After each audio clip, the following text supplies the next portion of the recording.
about the story in the eyes of the society, because most of the times the truth of the child is not known, but what the society thinks or perceives of the child is what is known.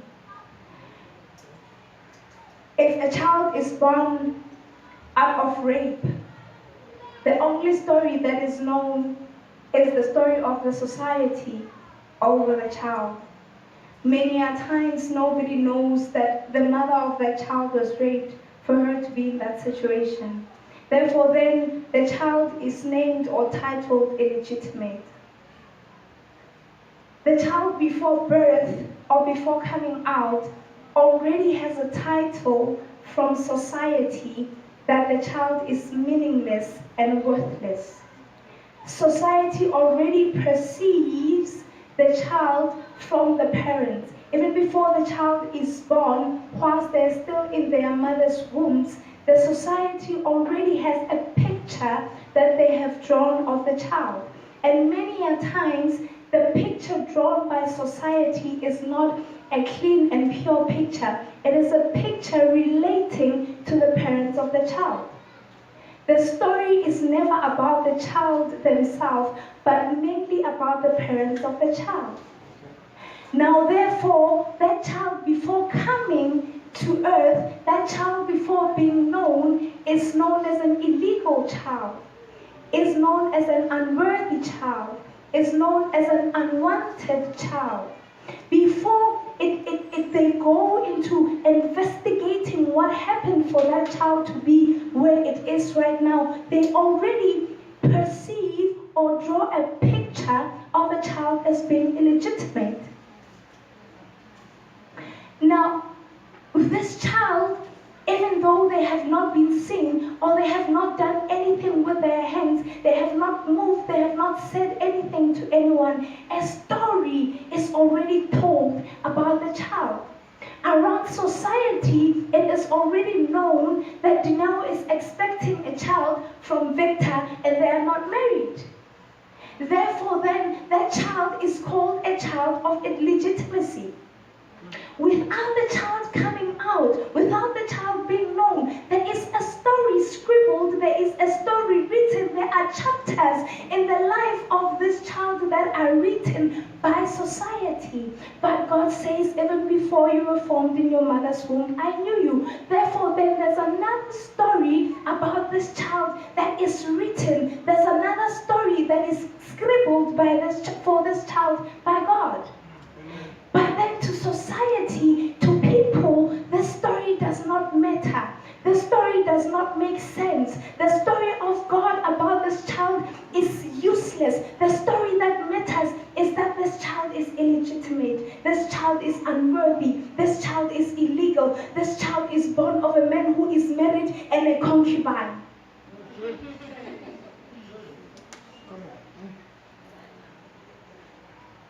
Therefore then it means when this child comes out, when this child is born, there is already a story about him. The stories that are being told to him, the things that are being fed to his mind is illegitimacy, unworthiness, unwantedness. Therefore then the mind of this child does not see the other story written about him by God. This child only sees a story written by society. The mind of this child only knows the story scribbled by society. If I was a painter, I would paint for you the picture of this child that I'm talking about. Now this child, quantum physics says, your mind, whatever you think, makes you who you are. Therefore then, this child, because of the stories that he is being told, because he is told that he is illegitimate, because he is told that he is unwanted, and he is growing up in an environment where he is raised by only a mother or a father or even a grandparent, he does not know a full family. He does not know the love of a mother and a father that his friend has. Therefore, his mind already has the truth and thinks that whatever society is saying about him is true.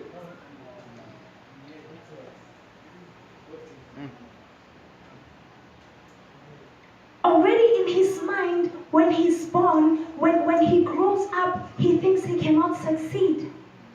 Already in his mind, when he grows up, he thinks there is nothing good that can come out of me because I was born of a woman and a married man, and I was born of a concubine. Now my father does not even come to see me. My father doesn't even know me. Or my mother ran away. Or I was raped. Therefore, there's nothing good that can come out of me. There is a story that is written about this child, and it grows with this child. As this child grows, the story grows as well.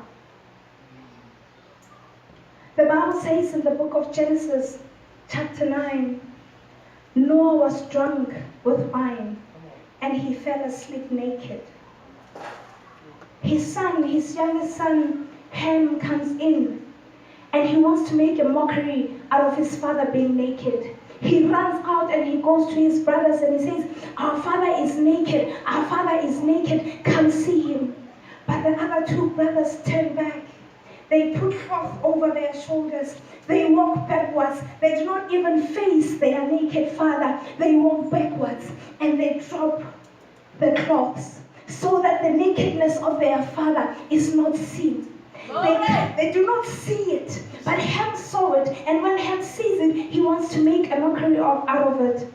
Now Noah wakes up. As Noah wakes up, he hears about what his son had done. And when he hears what his son had done, he does not curse his son. He does not curse his son. He curses the offspring of his son. He curses Canaan.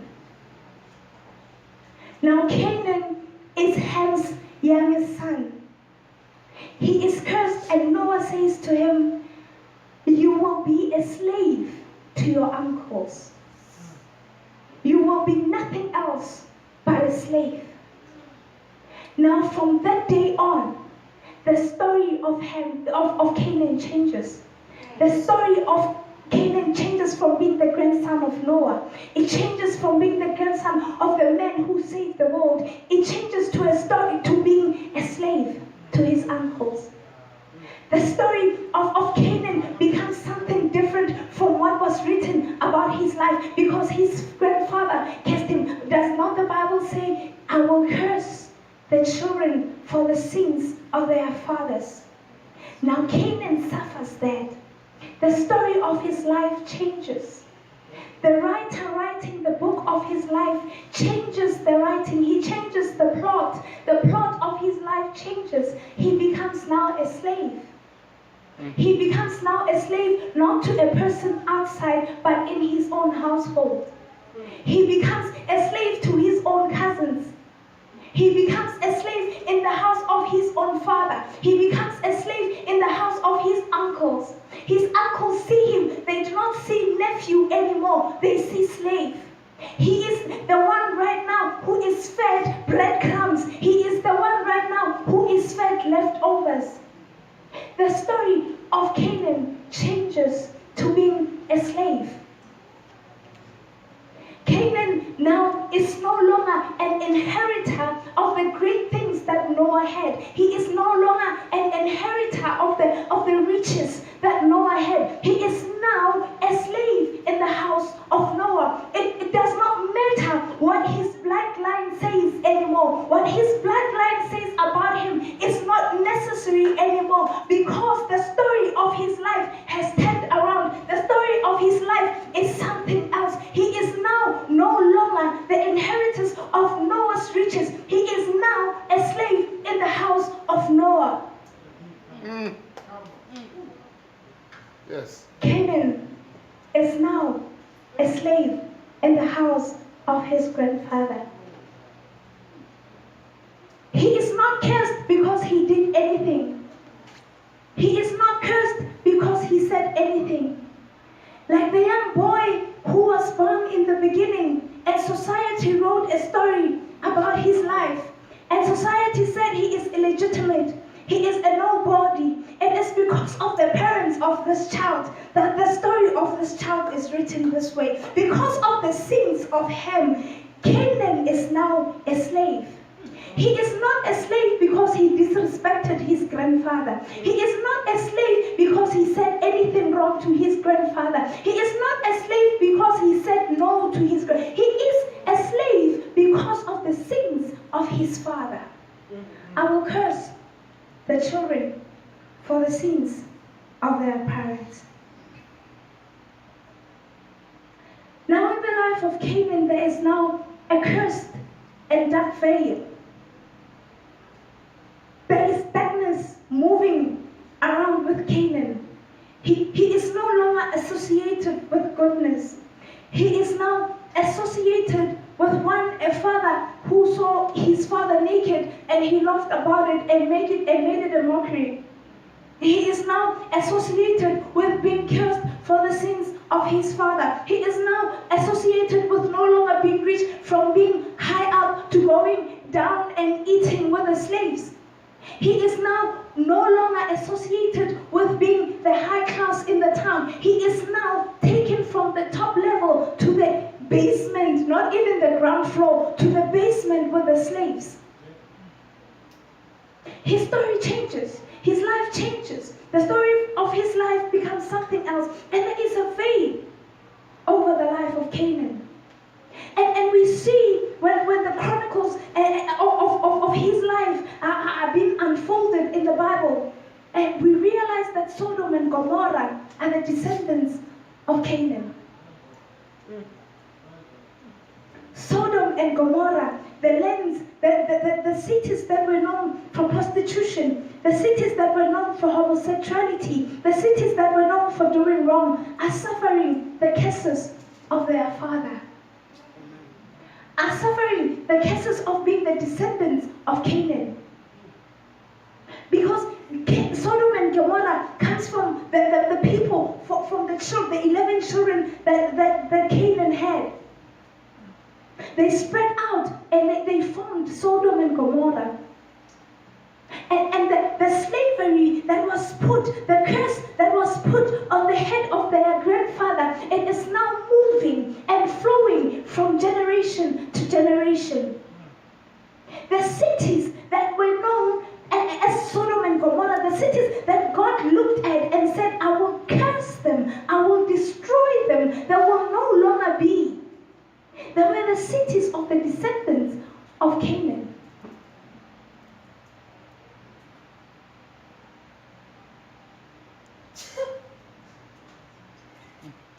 There was nothing better that could come out of him. That is why all his descendants became nothing else or nothing better than a slave. There was nothing good that came out of him. But when we read, when the name Canaan changes, we get a new revelation about the name Canaan. God says to Moses, I will move you. I have seen the cries of my children, and I will take them to the land of milk and honey, that is the land of Canaan. Now it changes the plot of Canaan again. Initially he was on top and he was brought down, but God comes back and he says, I will turn him around again and I will make him the land of milk and honey. Out of this name, the name known as slavery, the name known as nothing, a name known as a person who is enslaved by his own uncles, this name will now change to being the name of my promised land. I will move my own people who are now slaves in Egypt. I will take them from slavery and take them to a land that is not of the name of slavery, but they will no longer be slaves there. They will live in the land of milk and honey. Yes. Now when you look at milk and when you look at honey, honey is sweet. Honey is very sweet. And when you look at the price of honey, it's pricey. When you look at milk, milk is white. Milk is pure. Milk is clean. The price of milk, it's high up. Now, what was known as slavery is now moving. It's now changing. It's now turning from being a zero, from being basement, and it's moving to the highest cost. things. One of the most expensive things we buy is milk. Milk ranges from 70 rands if you're buying a 6-pack. 80 rands, right? 80 rands. Honey goes up to 70, 80 rands as well. So for something that you have to buy weekly for people that are more than one in a house, it's a lot. Now, what was known as slavery turns into being one of the most expensive places. And it's no longer an expensive place, but it becomes a promise of God to his people. Yes. It's now no longer just known. I want us to understand this name Canaan that was associated with slavery and is taking slaves out of slavery in Egypt, and they are moving to a name known as slavery, and it is now becoming a land of purity and sweetness.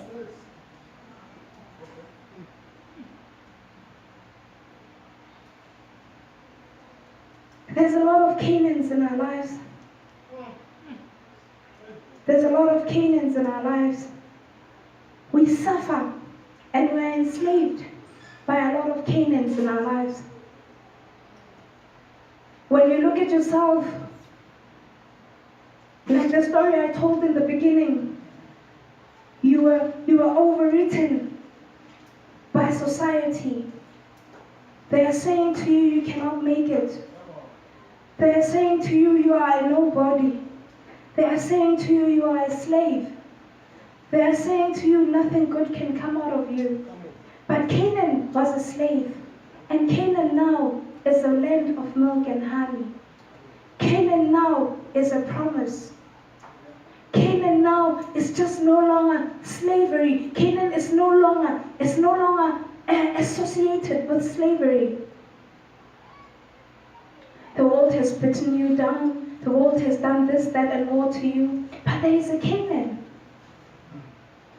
There is a Canaan that was a slave, and he turned from being a slave to being a land of milk and honey. There was a Canaan that was known to be nothing but one who was cursed by his grandfather. He is no longer a curse. He is now a promise. Now, what is a promise? A promise, it is a state or a saying that gives expectation, high expectation, not just expectation. Now, God says to Moses, I will move you from here and I will give you a promise. I will take you to a land that I am promising to you. There is expectation. This is the expectation for this land. It is a land that has milk and a land that has honey. This is a land of purity and sweetness. Yes. It takes him years. It takes him years to move around. I haven't explained the whole story last week. And it takes them years, 40 years. They are moving around. From Moses, they move to Joshua. And Moses dies. But even when Moses was still alive, the Israelites are fighting with Moses. They are bickering with Moses. They are not understanding what Moses is on about. Because as they move, they get to a desert and there is no water. They are saying to him, we want to drink. He says there is no drink. They say to him, why did you take us out of slavery when we had water, and you're bringing us to a land where there is no water? You should have left us there. But he says there is a land. There is a land of purity and sweetness that is waiting for you. The Israelites are following Moses. They do not understand what Moses is pressing on to. They do not understand the call of Moses. They do not know the call of Moses. He just comes and he says, let's go. They are following. That is why they are bickering. That is why they are crying. That is why they are not understanding. That is why they are saying this and that and more. It is because they are not understanding what he is pressing on towards.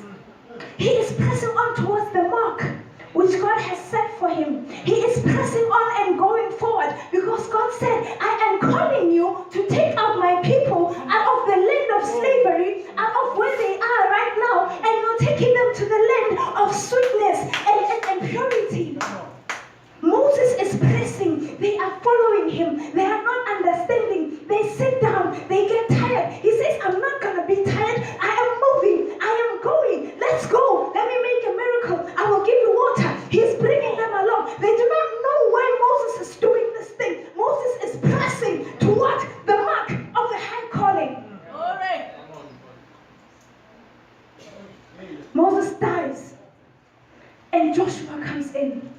The same story that Moses faced is faced by Joshua. They are bickering, they are crying, they are complaining. We can't do this. We are tired. Our legs are sore. We can't do it. It is hot, STC. It is hot. No. We can't be walking in the sun. We are hungry. It is early in the morning, 5 o'clock. I did STC once at 5 a.m. It's not easy.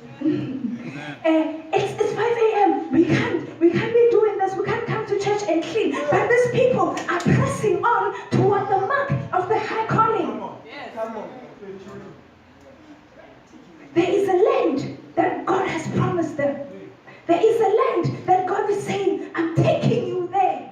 I am taking you there. You are moving. You are going somewhere. There is a land of milk and honey where I am taking you. Leave them. Let them be. You move. You go. You continue. You march. The Israelites are following them. They do not understand. They do not understand the calling. They do not understand the mark. They do not understand where they are pressing towards. They are following Moses, they are crying. They are following Joshua, they are crying. They were in Egypt, they were still crying. They will cry and cry and cry, but you press. Come on. Yes. They will cry. They will cry. They will bicker. They will say, no, he's eating our money. They will say, no, he's lying to us.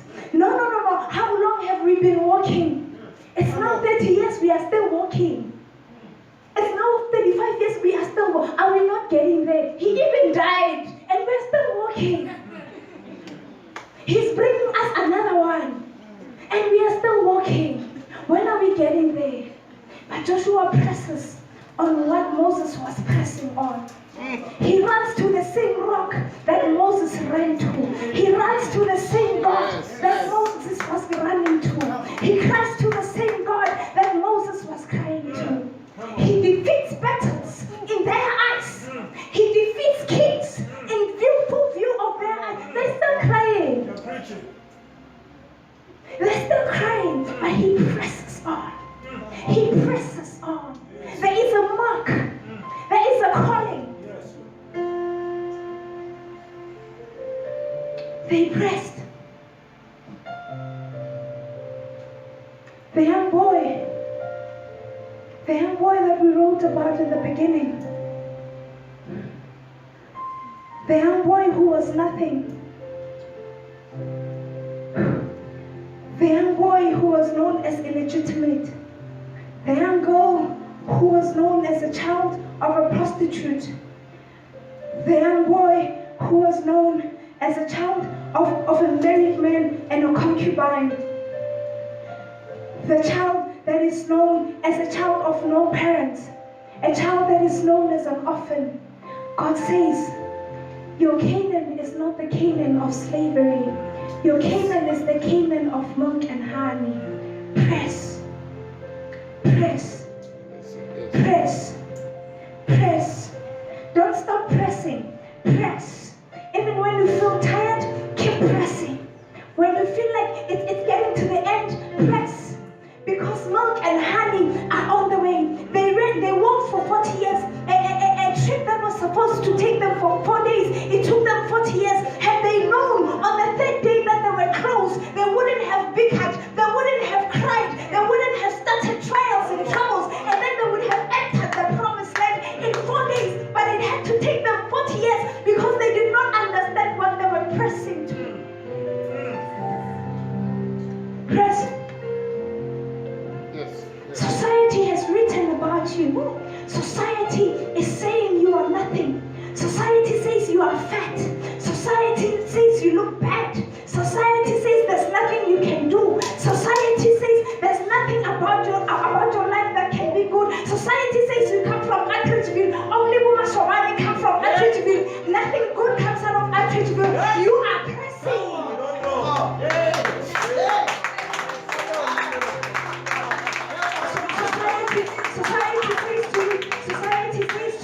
You're going to school, go early, or whatever school you go to. If there's nothing good that's going to come out of you, there is still a textbook in that school, there is still a book in that school. I am going to write, I am going to understand, I am going